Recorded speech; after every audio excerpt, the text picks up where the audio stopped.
غرفة ضيقة مظلمة في هذا المنزل تفتقد لأبسط مقومات الحياة الكريمة، هي بمثابة سجن للنساء بمديرية باجل بمحافظة الحديدة.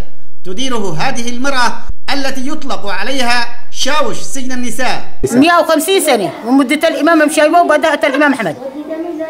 حنقدر نني رابع واحدة في السجن ولا أكدوا كيف هي أي نكتة وأضاف ذاني ماني مرة لم أي لا حارسي لم أي عسكري لم أي نيني وبناتي نخدم. قبل أن ندخل إلى السجن طلبت مننا هذه السجانة إذنا من النيابة أو الأمن. هنا عثرنا على 3 سجينات ورابعة كانت في الطريق إلى استلامها، لكن الذي صدم مشاعرنا وجود الطفلة سعيدة منهارة في دموعها ونشيجها، والتي تقبع في هذا السجن بعد تعرضها لتحرش جنسي. توبتها قالوا إنها مسكوها جهلة وإملوا بها منها 16 نفس مدركة ملان جهلي. وهي بقول لك كل هذا قريب الكلية كل هذا قريب الكلية كل هذا قريب الكلية. أول مرة جابوا مسكوها البحث ودوها النيابة وهو الحين مسكينها من النيابة. أيوة.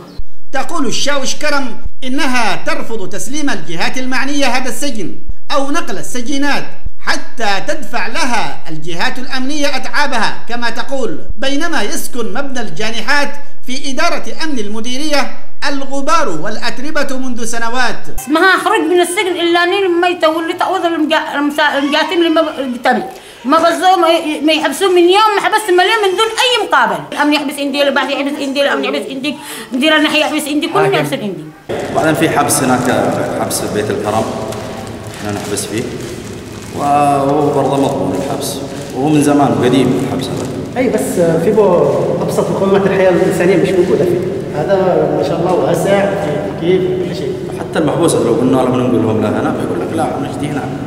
تقول الأجهزة الأمنية إن كرم موظفة أمن وتتلقى راتبا من الدولة، لكن الغير منطقي أن تبقى هذه السجانة والسجن العتيق بعيدا عن مبنى كلف الدولة مئات الملايين، أصبح مسكونا منذ سنوات بالتراب والإهمال. عبد الحفيظ الحطابي لبرنامج أضواء سهيل، مديرية باجل، محافظة الحديدة.